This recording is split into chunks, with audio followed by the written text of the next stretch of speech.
এই chicken cheese বলটা মুখে দিতেই একটা আলাদাই অনুভব হচ্ছিল। আর তার সাথে খাওয়ার এক্সপিরিয়েন্সটা দ্বিগুণ করতে ছিল সাথে মশলা চা। খেতে হলে আপনারা কোথায় আসবেন, তাই তো? তো চলো তাহলে আমার ভিডিওটা একদম প্রথম থেকেই শুরু করি। শীতের সন্ধ্যায় আমি আমার বরকে নিয়ে হঠাৎ বেরিয়ে পড়লাম চা খেতে। আর এখন আমরা আছি নিমতৌড়ির উই চাতে, যেটা ডিএম বিল্ডিং এর ঠিক অপোজিটেই, একদম রোড সাইডে। চলো, আমরা চা অলরেডি অর্ডার দিয়ে দিয়েছি। আমরা এসেছি কয়েকজন মিলে। দোকানটা খুব একটা বড় নয়, কিন্তু ছোটখাটোর ওপরে ছিমছাম পরিষ্কার এবং তার উপরে লাইটিং দিয়ে খুব সুন্দর সাজানো।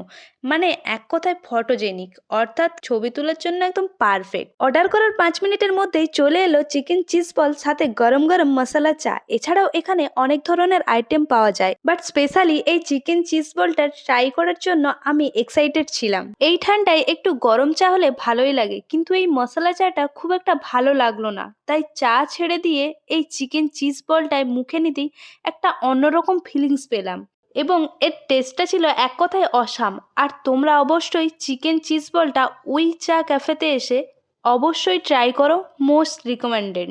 এর টেস্টটা কেমন সেটা আমার বরের রিয়েকশনটা দেখেই বুঝে নাও তোমরা। এটা হলো chicken chicken cheese cheese ball. Ball. আর খেতে উফ, যা অসাধারণ। কেন আর অসাধারণ? এর ভিতরে আছে মানে উপরে তো পুরো তো চিকেনের ভিতরে একদম পুরো চিজি চিজি দিয়ে একদম মানে দেখাচ্ছি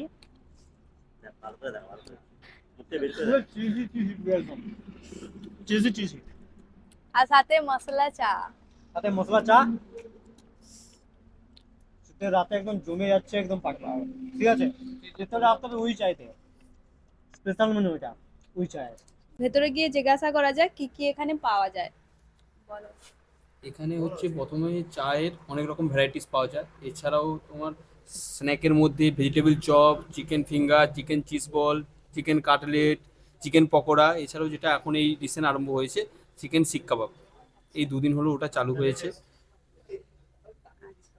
শুনেই নিলে তো, তোমরাও এখানে আসো, ভিজিট করে যাও। আর সত্যিই খুব ভালো জায়গা। আমরাও তো এসে খাওয়া দাওয়া করলাম, ঠিক আছে।